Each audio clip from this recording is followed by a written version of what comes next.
Bab 6. Perang di utara telah pecah, kebanyakan mendukung Jepang. Menurut Mei, yang manapun yang menang tidak ada bedanya. Kemenangan Rusia ataupun Jepang bukanlah kemenangan kemanusiaan. Dua-duanya serigala berebut kurban. Saat sedang berbincang dengan Mei, datang kereta Algemen sekretari mengantarkan sepucuk surat sekaligus menjemput Minke. Beberapa menit kemudian, Minke telah duduk di hadapan Gubernur Jenderal Van Hees.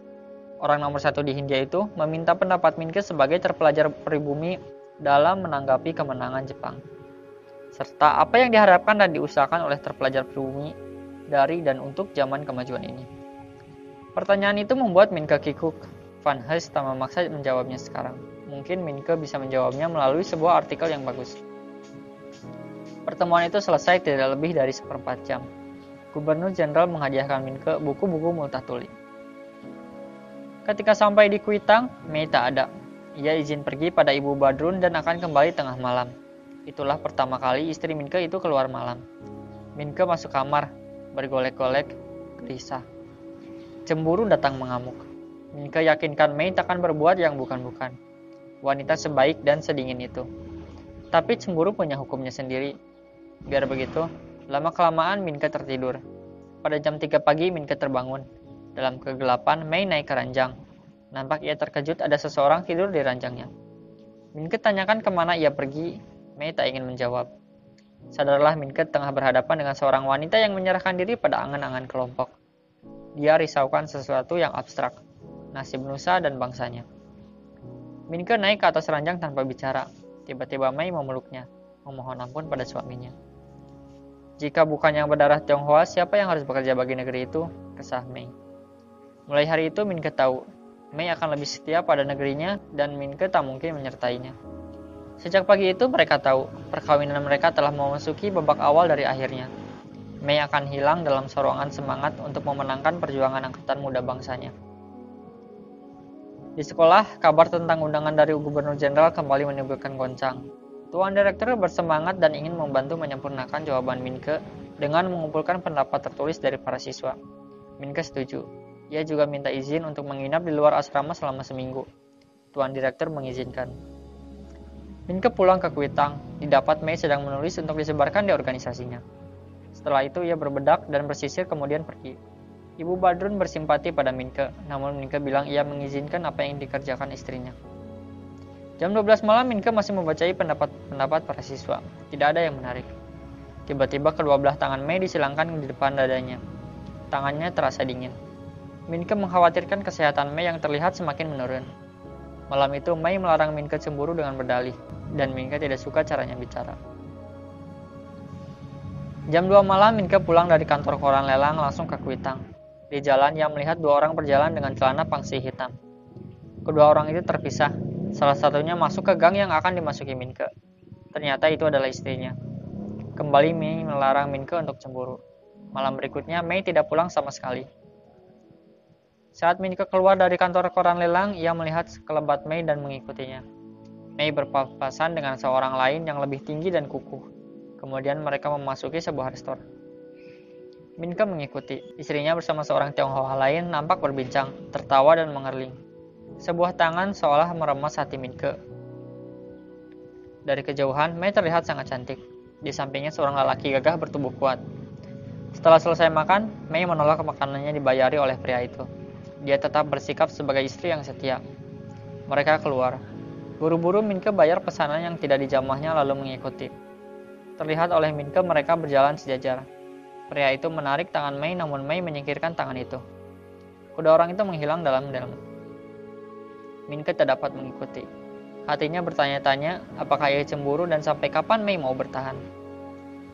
Minke mengeloyor pulang ke Kuitang untuk menyelesaikan jawaban pertanyaan Van Hees. Di rumah, Ibu Badrun sampaikan bahwa ia tidak dapat lagi menyukai istri Minke. Ya, kebahagiaan perkawinannya telah selesai. Tak Minke ketahui, istrinya telah berhubungan dengan banyak orang. Seorang pun Minke tak kenal, bahkan hanya nama.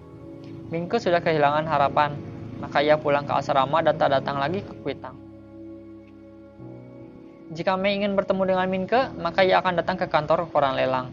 Minke akan memberikan seluruh penghasilannya hari itu dan Mei mengembalikan 1/4-nya. Mei semakin kurus dan matanya menjadi kuning. Begitu juga Minke, mereka berdua susut jadi kurus. Gejala hepatitis makin nampak nyata pada Mei.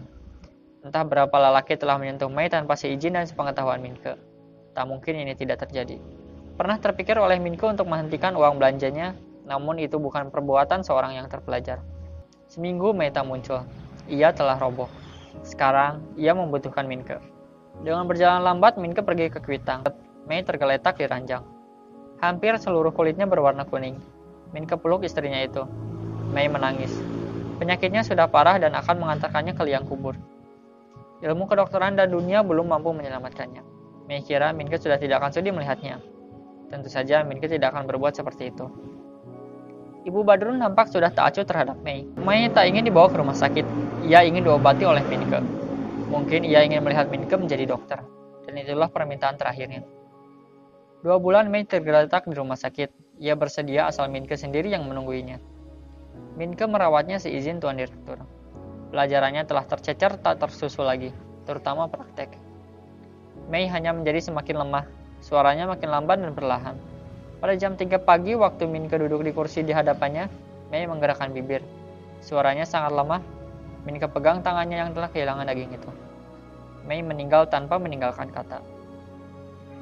Dengan mata dan pipi yang cekung, Minke kembali masuk sekolah. Ia tahu ia tak akan naik tingkat. Teman-temannya mengucapkan belasungkawa. Semua nampak sayu oleh Minke. Udara yang dihisapnya masih juga berbau minyak kelapa bercampur kenangan dan melati, yang selalu ia sekakan pada rambut Mei selama sakit. Duhai, bahkan nama asli Mei pun Minke belum tahu. Setidaknya ia pergi dengan pengetahuan, Minke tak pernah menyakiti hatinya, apalagi badannya. Minke dipanggil Tuan Direktur. Dengan berat hati ia sampaikan bahwa Dewan Guru menghendaki pemecatannya sebagai siswa. Walau Tuan Direktur sendiri telah memujuk mereka dan tinggal 1 tahun lagi Minke menjadi dokter. Selain itu, Minke juga harus mengembalikan biaya pelajaran dan asrama sebesar 2.970 gulden. Cukup untuk membeli 2 buah gedung batu besar dan megah dengan perabot lengkap. Minke mengemasi barang di asrama dan pergi ke Kuitang. Memasuki kamar Mei, ia rasakan sesuatu menyesakkan dada.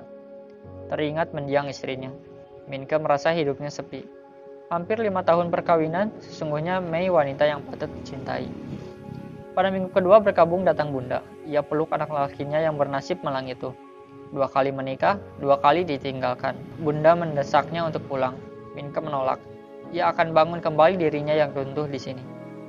Minke sewa sebuah rumah gedung bersebelahan dengan bekas sekolahnya. Lukisan potret dalam sampul beladu merah ia keluarkan dan pasang di ruang tamu. Di dalam kamar tidurnya terpasang lukisan potret Aung San Mei. Tuan Carson dari kantor surat kabar lelang datang menawarkan Minke menjadi orang kedua dalam perusahaan. Minke setuju. Jadilah Minke berpenghasilan lebih besar dari dokter dengan 10 tahun pengalaman.